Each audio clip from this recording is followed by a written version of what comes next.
Hello and welcome back to another episode of the Fix My Fees podcast, where merchant processing is so boring. I bring on interesting business owners to come in and have a chat with the audience. And today I have something a little different, than what I'm used to. I'm usually dealing with like digital marketers and lawyers and, CPAs. And what I found so unique about Nancy, who I have on here, is she's an audiologist. Hopefully I'm saying that right. I'm dealing with the ears, and I don't know how much this is going to affect entrepreneurs, but I felt like bringing you on would be the perfect place to start. So we can at least have touch bases on that. So thank you for joining me today, Nancy. How are you doing?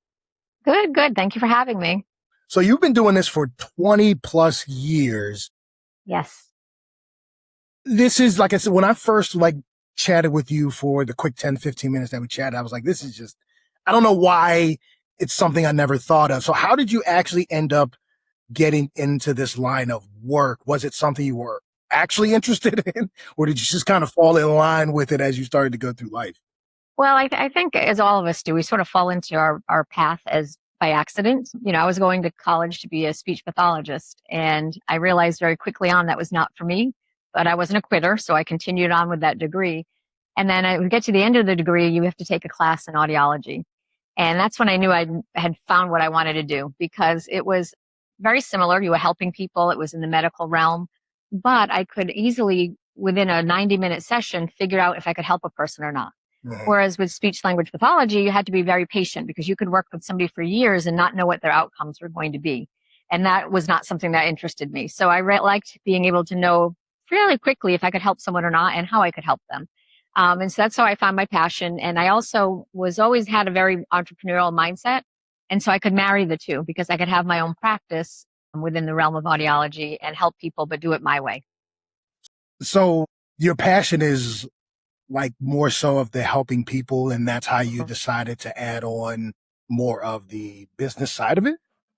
Correct. I always wanted to go into something helping people. I had considered going into teaching and going into being a veterinarian and all these different things. And when I found audiology, I really liked the aspect of it, but I also knew that I didn't really want to work for somebody forever. I always had that entrepreneurial mindset that I could do bigger, better things if I could do it my way. So for about 5 years after I graduated, I opened my practice in 2003, and the rest is history. During that time, did you spend more time with preventative? Did you spend more time fixing, diagnosing, a little bit of everything? What was more of your day-to-day like back then? Yeah, so that's the neat thing with audiology is you can really help all age ranges. We deal with birth to however old somebody stays alive. And we work with everything from diagnosis to prevention to treatment. And then there's other aspects of audiology that I don't perform that are fascinating as well. People work with balance disorders and, intraoperative monitoring and those types of things. So there's a lot of realms within audiology, but I handle more of the hearing loss side, treatment options, dealing with tinnitus or ringing in the ears. And we do that across the age span. Yeah, every time I hear I don't know, I pronounce it tinnitus because I think every TV show and movie, even Archer. Tomato, right, same thing. Archer says it all the time, and now it's embedded in my head. I got blamed these TV shows. But, okay, so how do you actually get in? Is it a certain degrees you have to get? I've never know, how do you get into this to be certified or to say that you can do this for someone? Being an audiologist, is that what you're asking? Yes. Yeah. So when I began, you had to have a master's degree in audiology, which I obtained. Shortly after I did that, the doctorate level became the minimum requirement. So I went back to school. I didn't have to, but I did because I felt like long term I'd be more marketable as a clinician. And so in 2005, I went back and got my doctorate in audiology, and figured I'd go that route. And here I am. And I've had to get several certifications along the way for things like tinnitus and specializing in those extra things. But audiology in general is a doctoral level field. So you're technically Dr. Nancy Duncan. Yes. Yeah. Not a medical doctor or a clinical doctorate. No, still. I think anybody gets a doctorate in any field where you can call yourself a doctor it takes an insane level of dedication, time, energy, right? So. Or just being insane. To dive into that. So when you're looking at this, what are some of the things that common people really don't take into their day to day or their year to year when it comes to their ear. Because quite frankly, I'm going to be honest, even myself, until my ears are clogged, then I need to quote unquote clean it with a Q-tip, which I just found out was terrible. Yes. That's what they say. You can correct me if I'm wrong, but what are some of the things that people kind of forget or don't think of when it comes to their ears on a day-to-day, year-to-year basis? Well, the first thing is the majority of hearing loss is preventable. And that's something that most people don't realize. They think it's just age related, which studies in the past have shown. They found, tribes out in these regions where they had no access to electricity or any other noise sources, and their elders into their 80s had normal hearing. So it's not necessarily an age related thing. It's a factor of we're in a noisy world and how long we're in that noisy world. The time over that noise is the first thing. So most hearing loss is preventable with preventative measures such as hearing protection, staying away from loud noises like gunshots, loud music. When I started my career, most of the folks I had seen were work-related noise loss because they worked in factories and around farming equipment and things like that. Now, with the advent of OSHA coming in and monitoring how people are working in those environments, we're seeing more self-inflicted hearing loss through things like shooting weapons without hearing protection, or, you go sit next to those cars that are vibrating with the music so loud. Those are now our patients. So it's very preventable. So the first thing is making sure you protect your ears is key. Next is people don't realize that hearing loss affects so many other parts of our body. It's not just your ears. It's not just turning up the television volume. It affects your communication with loved ones. So it increases the risk of detaching from relationships and sort of checking out. And it happens very, very slowly. So people don't even realize it's happening until it's too late. And they put it off and they put it off. And then the other part of that is it has effects on our brain health and risk of falling as we age. And the reason for that is when we're working harder than we need to hear. And what I mean by that is if you're having to try to fill in the gaps, you're using things like contextual cues or trying to know what the topic is, what words could it be? And you're almost playing this game all day long trying to fill in the blanks. Right. That it's exhausting to the brain. And when you make your brain that fatigued over time, it starts to break down and atrophy or shrink. And when that happens, it can increase your risks dramatically of things like dementia and Alzheimer's. So even a mild hearing loss will increase your risk of dementia and Alzheimer's by 3 times. And then the more the hearing loss progresses, the higher that risk. Then there's also a fall risk because when your brain is fatigued, it can't tell you and warn you of things that are coming, like be careful of that curve, be careful of changing dynamic surfaces. So people are more apt to fall, which as we age can be detrimental to our health, because if you fall and break a hip, end up in a nursing home or rehab facility, your cognition can slip along with that as well. So it's very important to take care of the ears. They found it was the number one preventable risk for dementia and Alzheimer's. Wow. Yeah. Yeah, I mean, when you look at it in that perspective, even like the depth perception of things, if your brain is fatigued, the counter that you're reaching for may seem right there and you're just out of reach. Now you're slipping and falling into things. Well, and think about it. If you've ever been at a convention all day and you're having to take classes and think, you're brain dead at the end of the day because it's exhausting. Yeah. People with hearing loss are doing that day in and day out because they're continually always using their brain to hear rather than their ears. And so that can be exhausting. Especially if people start to feel, if they start to notice it themselves and they don't say anything. So now it's like, I don't want to be a burden by speaking up and saying, can you repeat that over and over again? So now let me just put the pieces together. And like you said, you're doing it all day, every day because they're not, wow. Okay.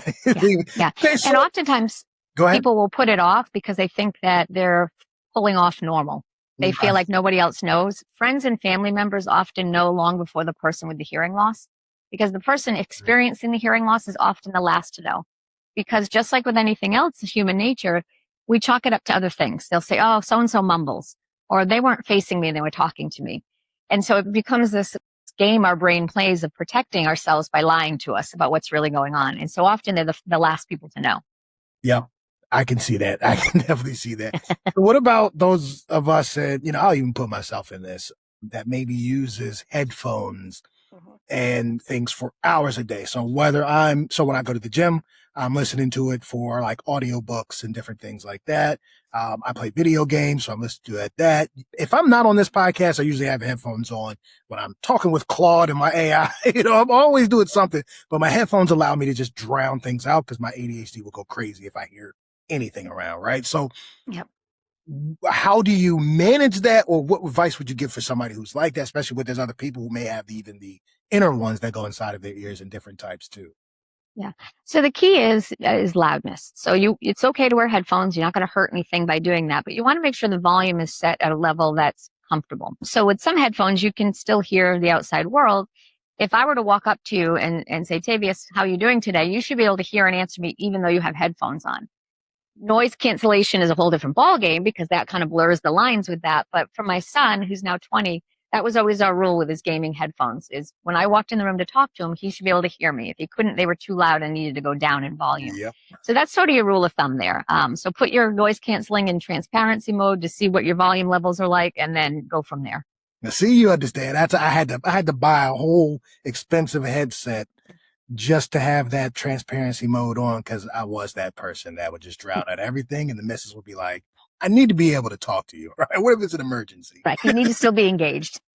Right. Okay. So, the preventative measures is monitoring more of your volume levels, not necessarily how much time. I have heard of people in the meditation world. Now, obviously, they're not audiologists, so I don't know if this is true. But, they talk about how, like, when you just have nothing, right? No sounds, no anything, and just kind of relax, that also helps in some ways. Is that a thing? Does that really help? Or is it just like, is it nice to give your ears a rest, so to speak? Well, I think for all of us, it's important, not just from a hearing aspect, but just from our lives are so crazy and busy. If you can take 10, 20 minutes a day and just be in silence, that does wonders for your stress levels. It will lower your cortisol levels in your body, which if you're somebody that suffers from tinnitus or ringing in the ears, it's key to keep your cortisol levels down because that can be a reactionary measure. When the tinnitus increases, it's often because your stress levels are increasing. But it's not important necessarily for your ears other than the fact that once you get to certain levels of volume, you want to take a look at the time. So OSHA has these charts out because of looking at factory work or other types of loud noises, that if you're in a work environment for 8 hours, that loudness level should not surpass 80 decibels. And so often they'll have a safety manager at the work site, making sure they're monitoring these types of things. And if that gets above that, you want to wear hearing protection because the louder the sound, the less time you can spend before damage occurs. And I think we've all been there. I remember going to clubs back in the day where you'd leave and go, that was great. My ears were ringing. That was so awesome. And what that really is that's your hair cells of your ear being damaged. And when you're younger, they'll bounce back up and be fine. You'll have a temporary shift in your hearing, but over time, you no longer have that shift. So I've had elderly patients say, oh yeah, I used to work in a noisy environment and my ears used to ring every day, but then I got used to it and it stopped. I said, you didn't get used to it. Your ears just were damaged at that point. So that's the key. If your ears ring after you were in some environment, avoid that the next time and wear protection when you're in it. Got it. I'm about to switch because there's something I want to talk about that you mentioned earlier. But before I dive in, practical advice. People every day, they want to use Q-tips. They need to clean their ears. They feel like it's maybe affecting their hearing, clogged up or whatever.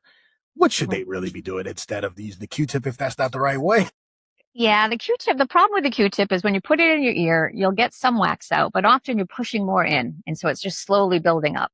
The other part of that is you can easily damage your eardrum. I had a friend once who was cleaning her ear. Her husband walked in the bathroom, the door hit her elbow, and that Q-tip went right through her eardrum and perforated it. So that can be permanent damage, or it could heal on its own, depending on how bad it is. So the key is you can always take a washcloth, put it on your tip of your finger, and just go around the edges of your ear, perfectly fine. If you're someone that tends to build wax, you might want to schedule an appointment with your audiologist or primary care physician, depending on their comfort level with cleaning ears, and get it cleaned out periodically by a professional. That's the safest way to do it. Nice. And by all means, I don't recommend ear candling. That's another big thing out there.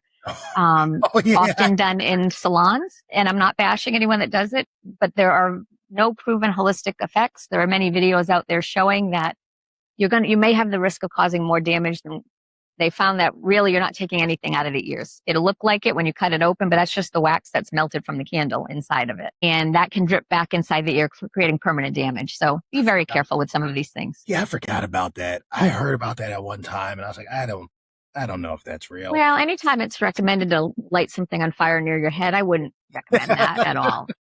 Just as a rule. Is there a time frame like people supposed to go to get ears cleaned once every 2 years, or is it just? Yeah, everybody's different. I would say when you go for your yearly appointment with your doctor, your primary care physician, ask them to take a good look in your ears because that's a great time to get an idea of where you're at. Right. Some people need it done once every few years. Some people need it. I have patients that need it done every 2 months.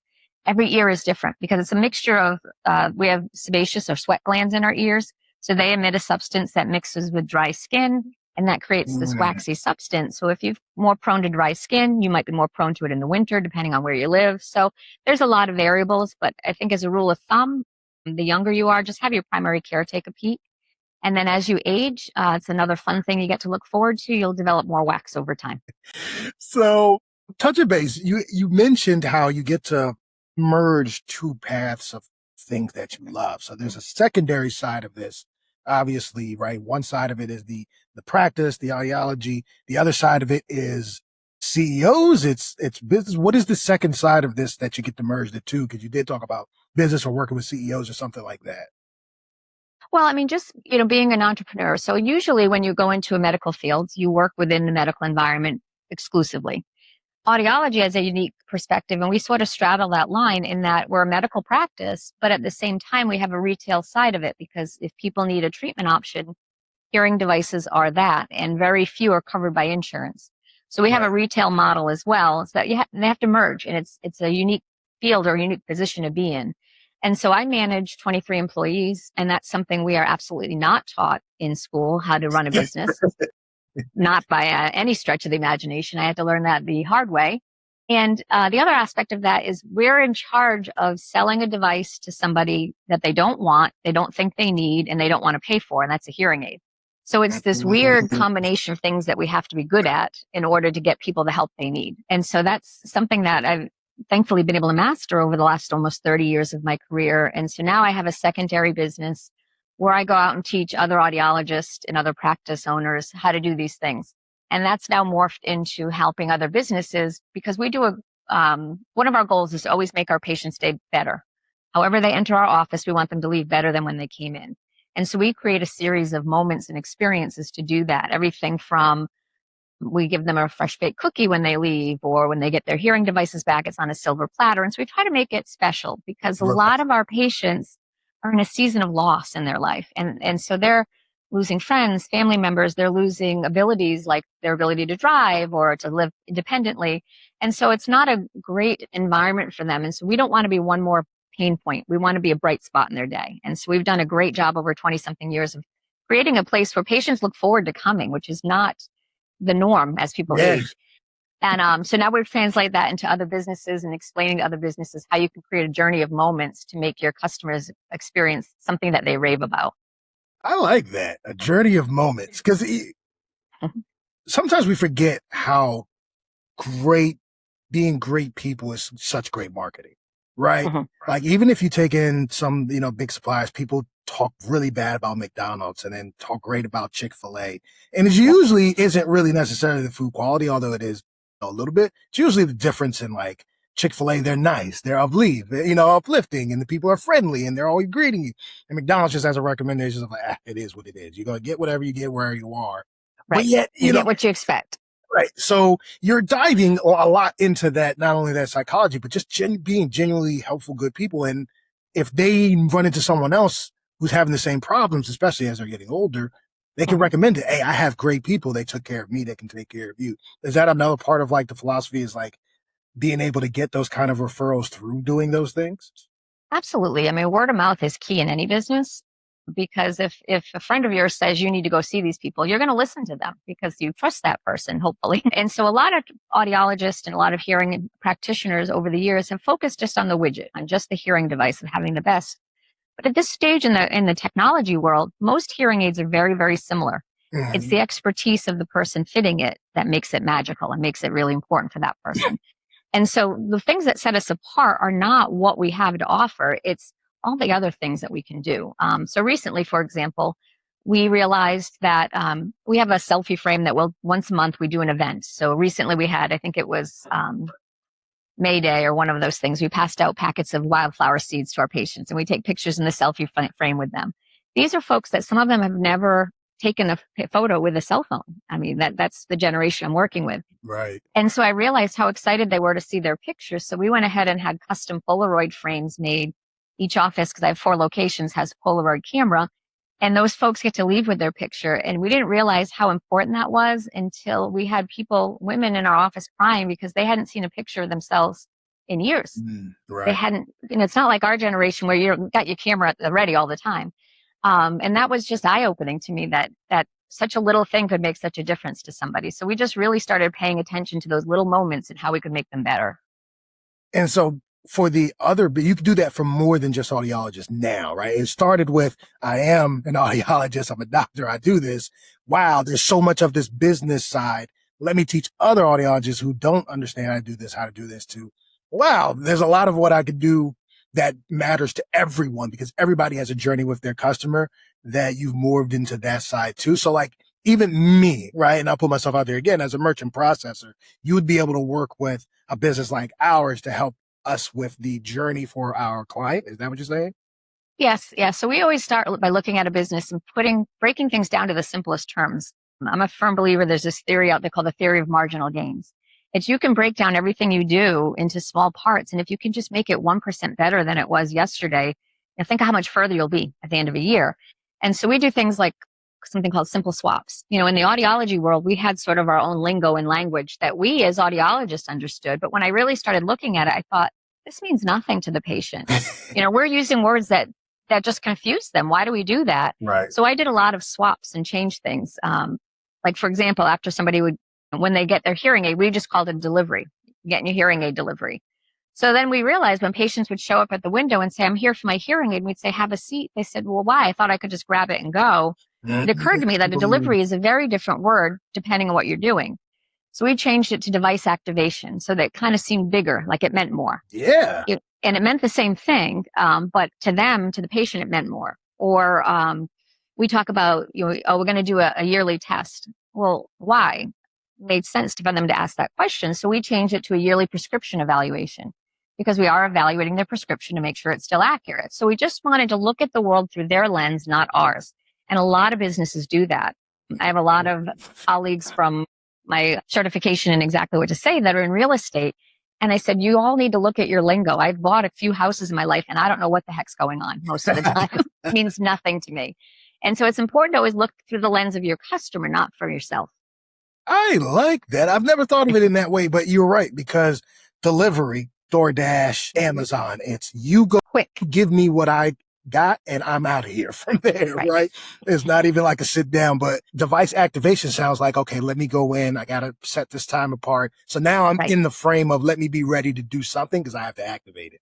I like that. And I can see how that can help not just, any business, right? Depending on what their words are, because we do use terms like onboarding calls and, different. Yep. It's like, where are we going? Am I getting on a boat? What's happening?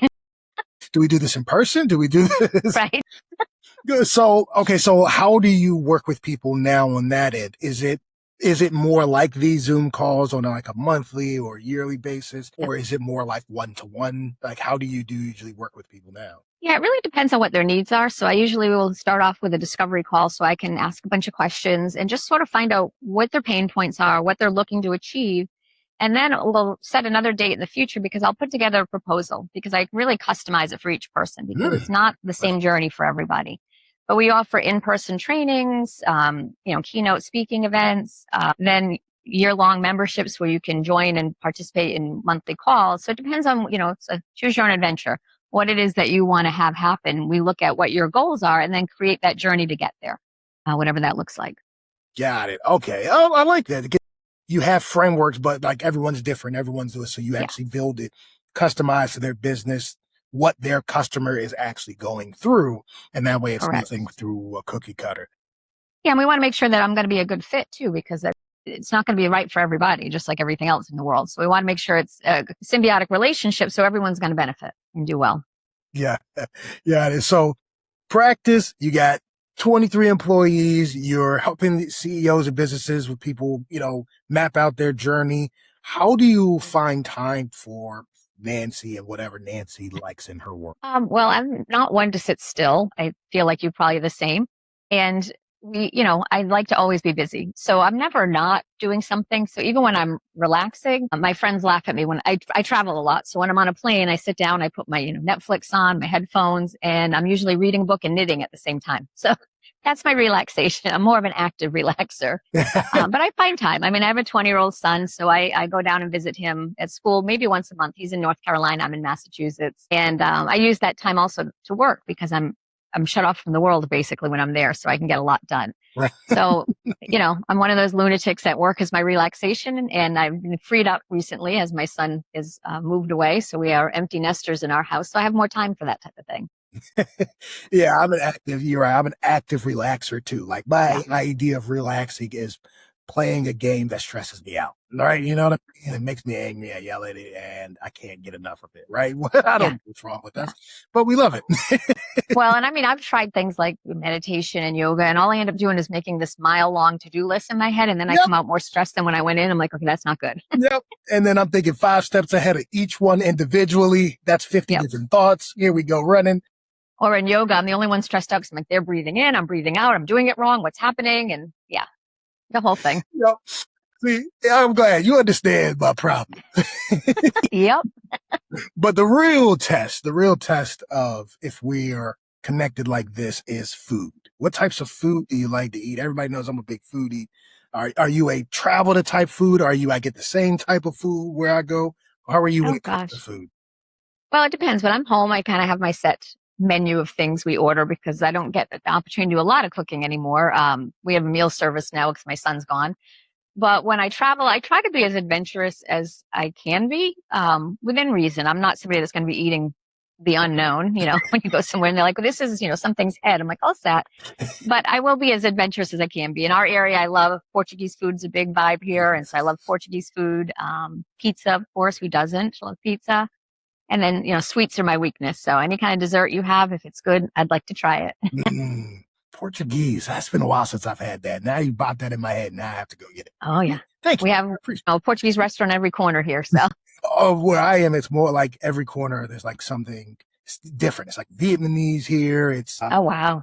Philippines here. But I'm in DC right now, so I'm living the life until I go back to Florida. So Yeah. We don't have that much. We just have very few options.